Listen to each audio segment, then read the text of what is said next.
la que aprenderemos el día de hoy, hermanos, a través de la enseñanza de Jesús, la que Él nos ha dado, y la forma en que Él nos hace entender los principios bíblicos, porque el tema del voto, el juramento y la promesa ya está expuesto, ¿verdad? Ya desde un principio Dios enseñó que el pueblo que hiciera voto, la persona que hiciera voto, tenía que cumplirlo, y si no lo cumplía se le consideraba un pecado. Ahora, la Biblia también hablaba acerca de jurar, pero si alguien juraba, tenía como un enorme compromiso sobre sí de cumplir el juramento, porque si no estaba quedando mal con Dios. Y la Biblia también dice en el libro de Eclesiastés que si prometes, cumple lo que prometes, porque Dios no se agrada del que promete y no cumple. Hoy, hermanos, voy a predicarles acerca del voto, el voto innecesario. Pero quiero primero, hermanos, distinguir que cuando una persona hace una promesa y no la cumple, eso no es agradable, no es grato, para Dios no es grato, es decir, no está bien. Por alguna razón la gente trata, o las personas, o nosotros también como creyentes o como cristianos, tratamos de forzar una situación, de arreglar una situación, o pensamos que es una solución hacer una promesa, un voto o un juramento. Pero pues no entendemos a veces, hermanos, lo que estamos haciendo, y por eso es este mensaje. Miren, hermanos, voy a explicar algo.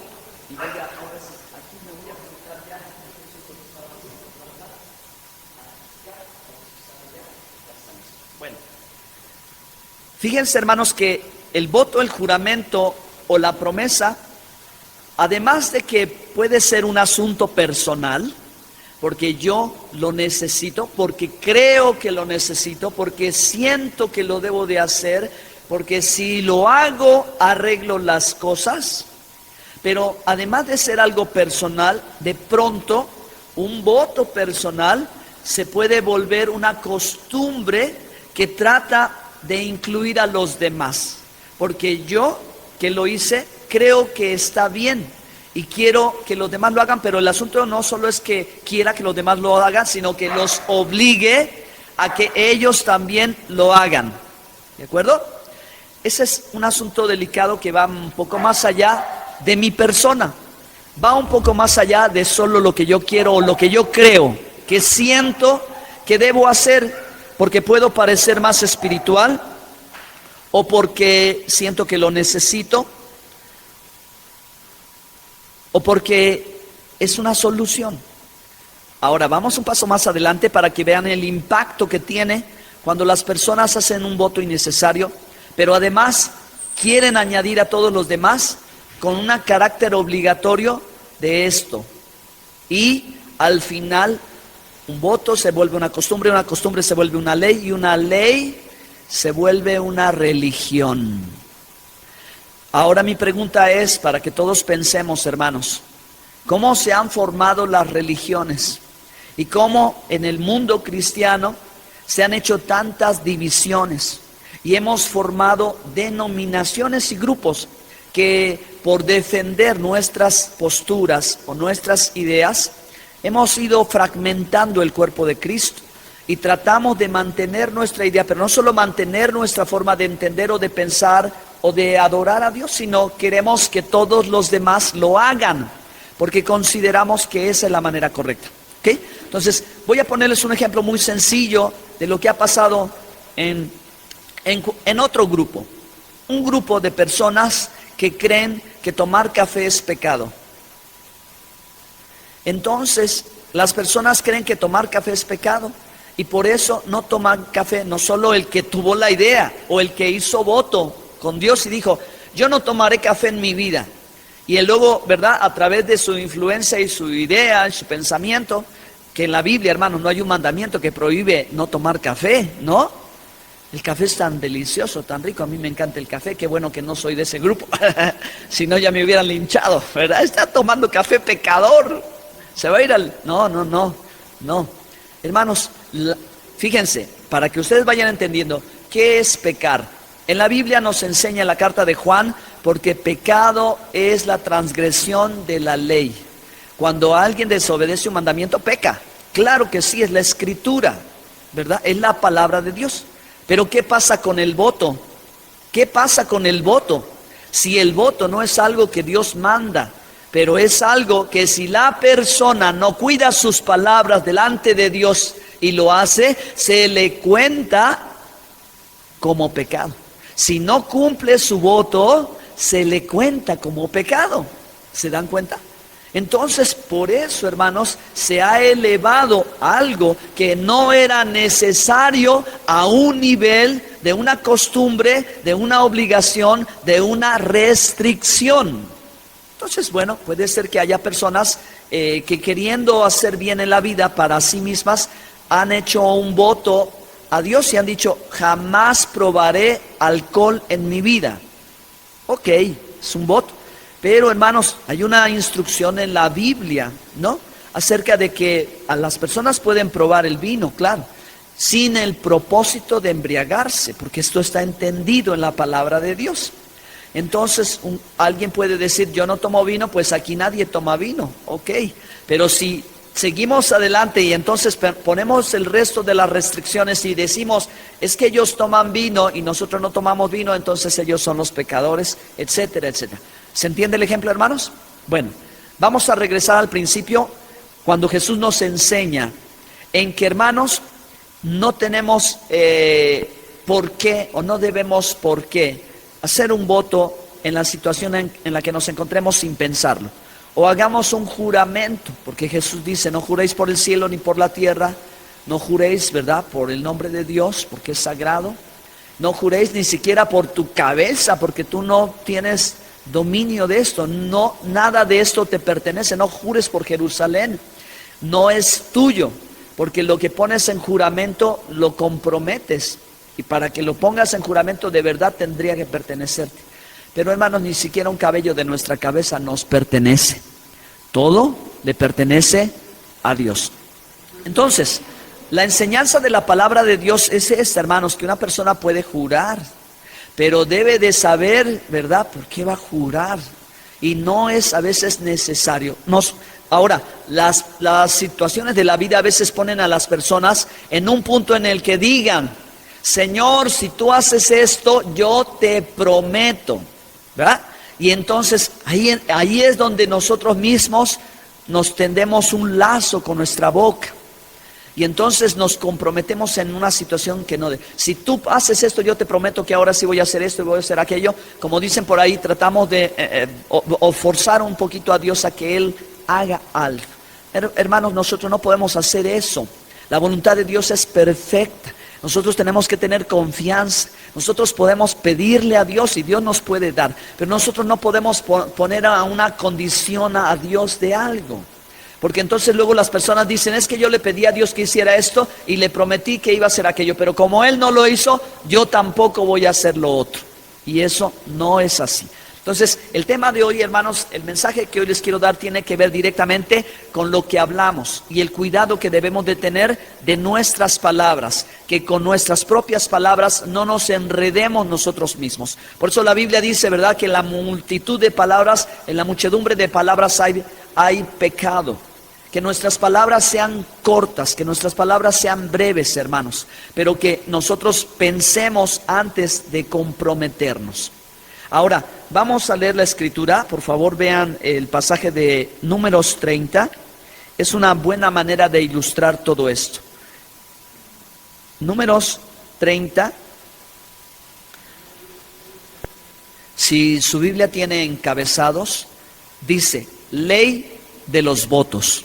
¿Ok? Ley de los votos. Verso 1.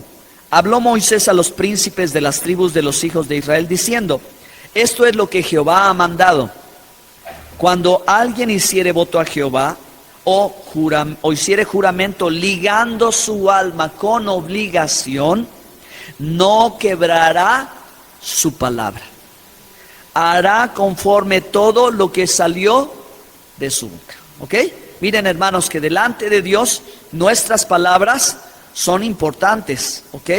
Delante de Dios, lo que nosotros de pronto, estabas enojado, estabas triste, estabas muy feliz, o no sé, pero te comprometiste a algo, lo tienes que cumplir, hermano, lo debes de cumplir, ¿ok? Porque Dios no se va a agradar si nosotros no lo cumplimos. Por eso tenemos que pensar antes de hablar.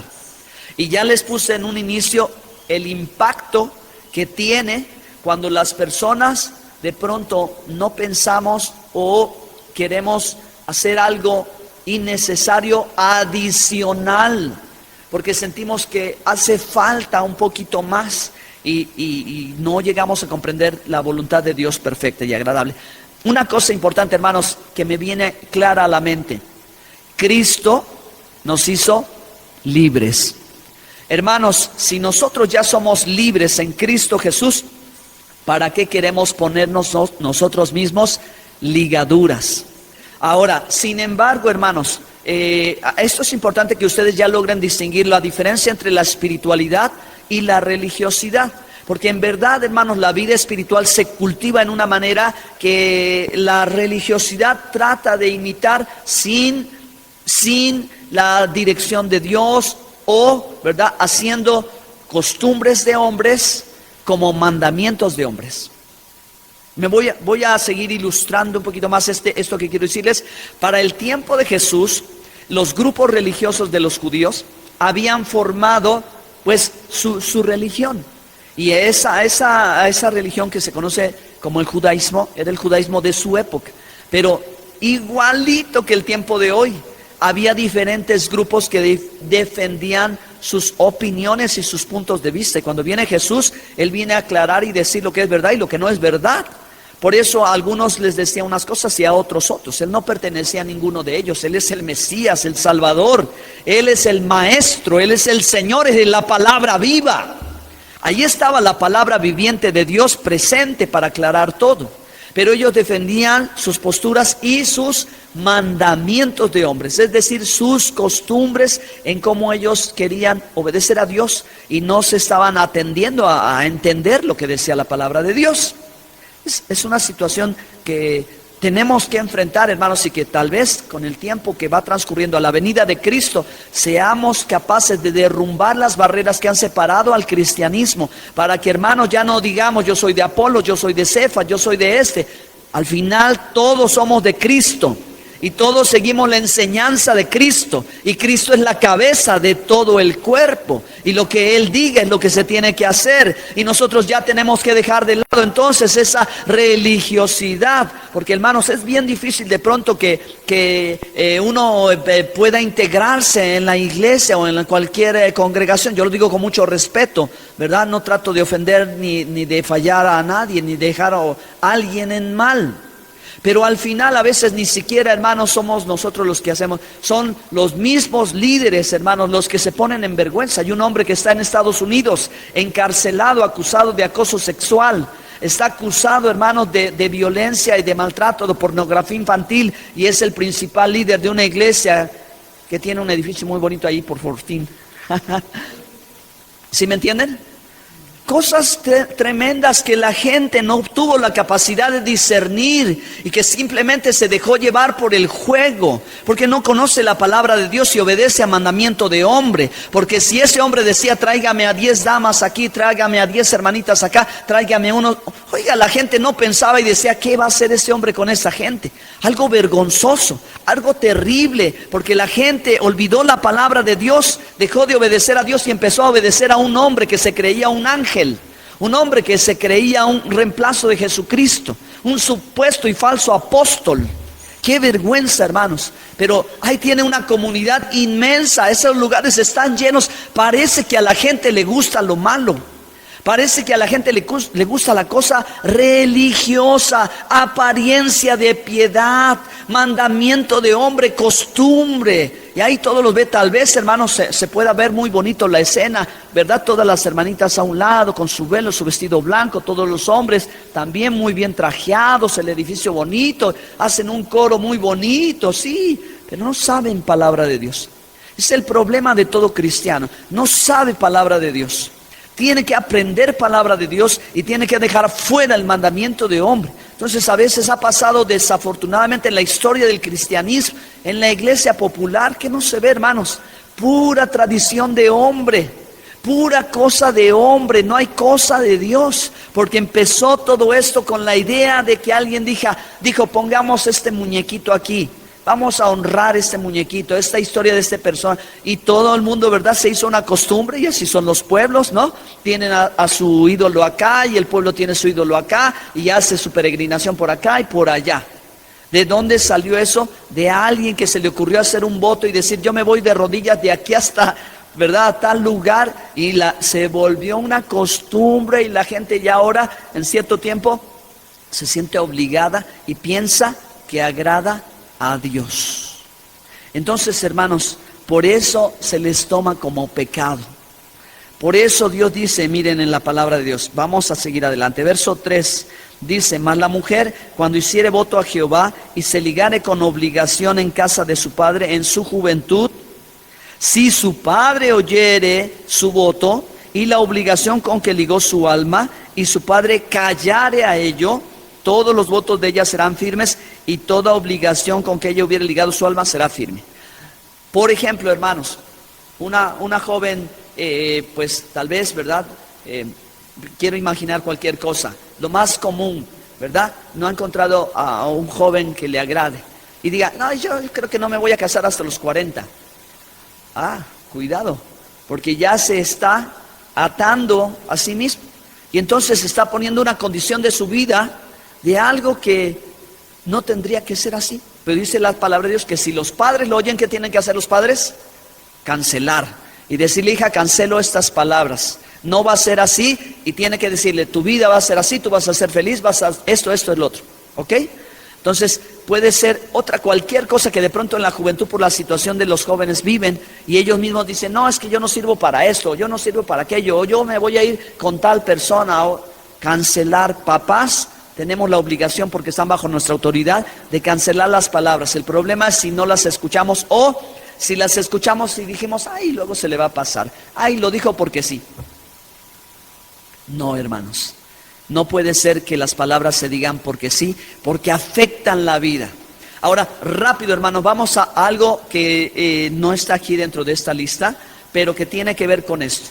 ¿Qué sucede si yo hago un voto, un juramento o una promesa y no la pude cumplir? En el pasado me acuerdo que yo dije, es que yo dije que yo iba a ir todos los sábados al baile aquí, que no sé qué, y pasas por el lugar, ¿no? Y dices, ay, no, pues yo como hacía estas cosas, ¿qué tengo que hacer? Pídale perdón al Señor. Pídale perdón y arrepiéntase en ese momento, porque tiene como que eso quedó así. O a lo mejor dijo, yo cuando veo a una gente indigente, yo a todos los voy a ayudar. Y luego los ve y no los ayuda. Entonces, ¿verdad? ¿Te acuerdas de lo que no hiciste? Dile, Señor, perdóname porque yo una vez dije esto y líbrame de él. Cancelo mis palabras. ¿Se entiende, hermanos? Amén. A todos nos puede suceder en el transcurso de la vida, cuando andábamos en Cristo o cuando dijimos cosas que no teníamos que decir y nos acordamos. Hay que romper con eso, hermanos. Por eso hay un tiempo en el que hay una administración que Dios dispuso en la palabra de Dios, que se llama el día del perdón. En el día del perdón es el día donde, hermanos, tenemos que decir a Dios, perdóname por todas las cosas que prometí y no cumplí. Si no, hermanos, nuestra vida, ¿qué tiene?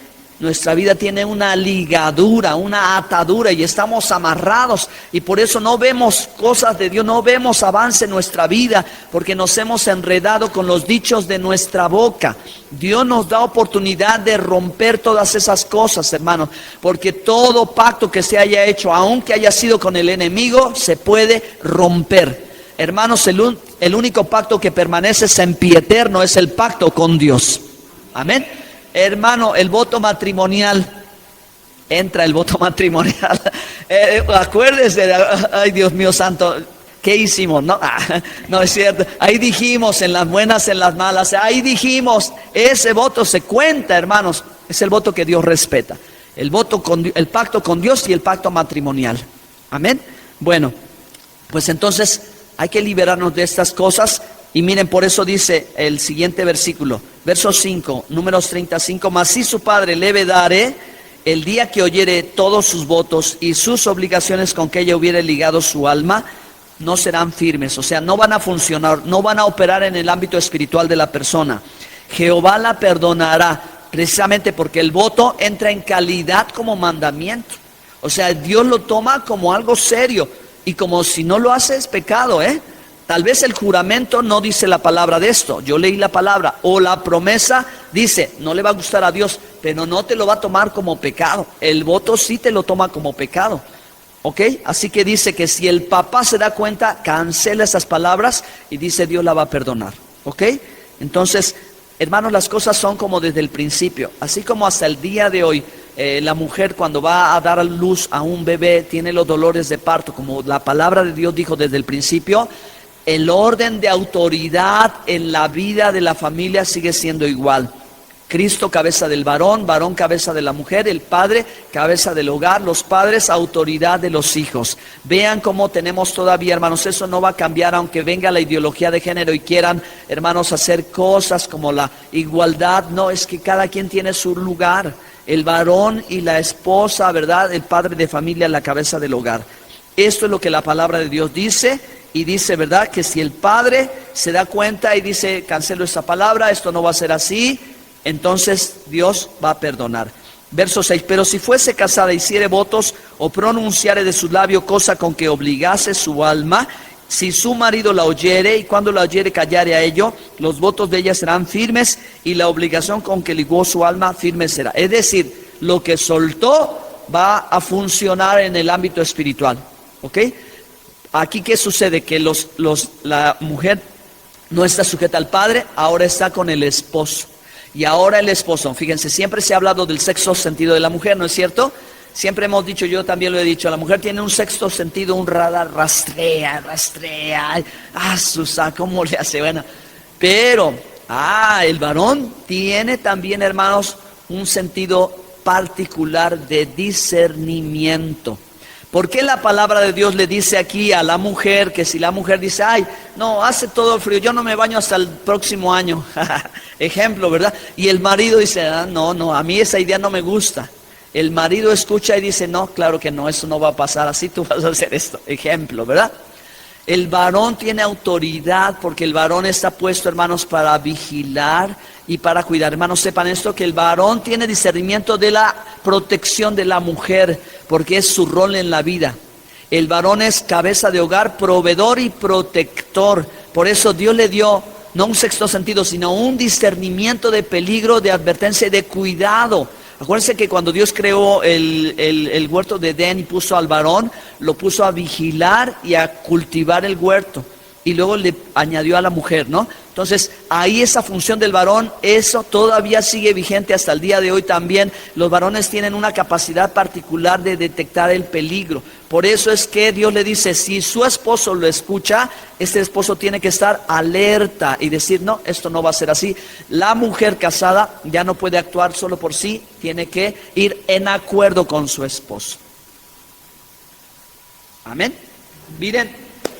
Qué bella es la palabra de Dios, porque el apóstol Pablo en Efesios capítulo 5, 25 hacia adelante, que habla acerca del matrimonio y que habla acerca del esposo, ama a la esposa respete a su esposo, y Pablo va plantando principios para lograr una buena relación de pareja.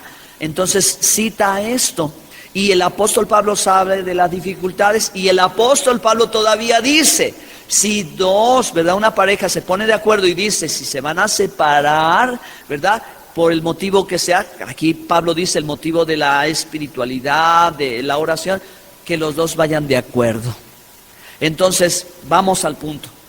Aquí, hermano, hacer votos, ¿verdad?, tiene que considerar al esposo. No es nada más la esposa, los dos tienen que llegar a acuerdo. Los dos tienen que estar de acuerdo según lo que dice. Si la casada hiciere voto y pronunciar de sus labios cosas que obligue su alma, su marido lo escucha, él puede anular el voto. Y no va a haber funcionamiento a menos que los dos lleguen a estar de acuerdo. Por eso dice el verso 8, pero si cuando su marido lo oyó, lo vedó, entonces el voto que ella hizo y lo que pronunció de sus labios con que ligó su alma será nulo. Y Jehová la perdonará, pero todo voto de viuda o repudiada con que se ligare su alma será firme. Terminemos. Si hubiera hecho voto en casa de su marido y hubiera ligado su alma con obligación de juramento, si su marido oyó y cayó a ello y no le vedó, entonces todos sus votos serán firmes y toda obligación con que hubiera ligado su alma será firme. Ay, a mí no me gusta cocinar en las mañanas. No, yo no voy a hacer nada todas las mañanas porque yo quiero descansar. Y el esposo escuchó y no dijo nada. Ay, chiquito. Ay, ahora te vas a tener que aguantar. No. Entonces, ejemplo, ¿por qué, hermanos? Hay que tomar en cuenta nuestras palabras. Nuestras palabras tienen un efecto importante, espiritual. ¿Qué va a pasar? Bueno, pues a ver, mañana yo quiero mi desayuno. No voy a hacer desayuno. Yo quiero. Va a haber problemas. Porque en el momento que debimos de reaccionar, no reaccionamos. ¿Ok? Entonces vamos a tener dificultades. Y eso es lo que, hermanos, la palabra de Dios quiere evitar. Voy a terminar con lo siguiente. Vamos a tener ahora una pequeña explicación. Número 1, hermanos. Cuidemos nuestras palabras, ¿verdad? Cuidémonos de hacer votos. No necesitamos hacer voto. Solo necesitamos decir, sí lo voy a hacer y nada más. O no lo voy a hacer como enseñó Jesús. Que tú sí sea sí, que tú no sea no.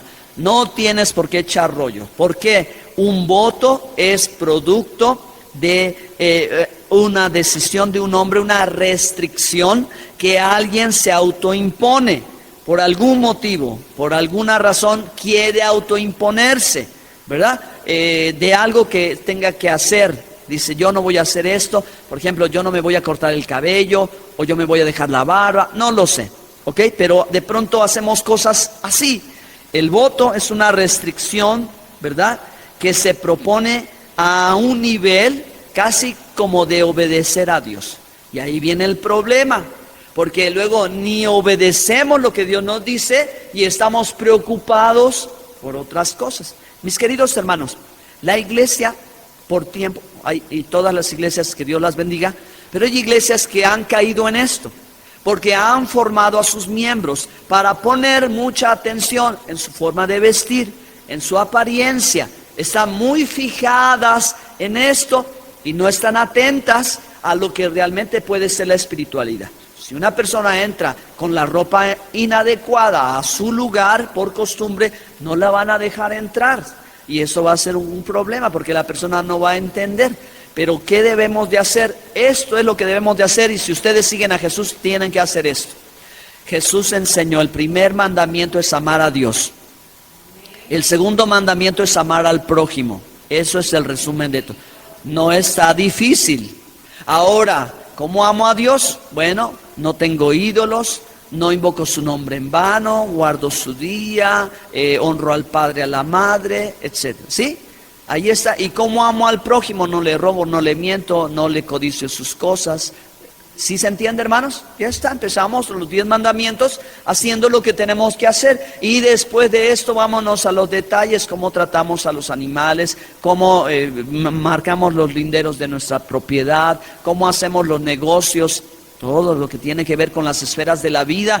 Ya está la educación en la palabra de Dios, hay que hacerlo. Pero luego, hermanos, sin conocer esto, nos echamos un compromiso que no deberíamos de hacerlo por nuestro afán de una vida aparente de espiritualidad. Os digo esto, hermanos, con conocimiento. Religiosidad no es espiritualidad. Obediencia a la palabra de Dios sí es espiritualidad. Religiosidad es como un voto o costumbre que la comunidad luego lo considera como pecado.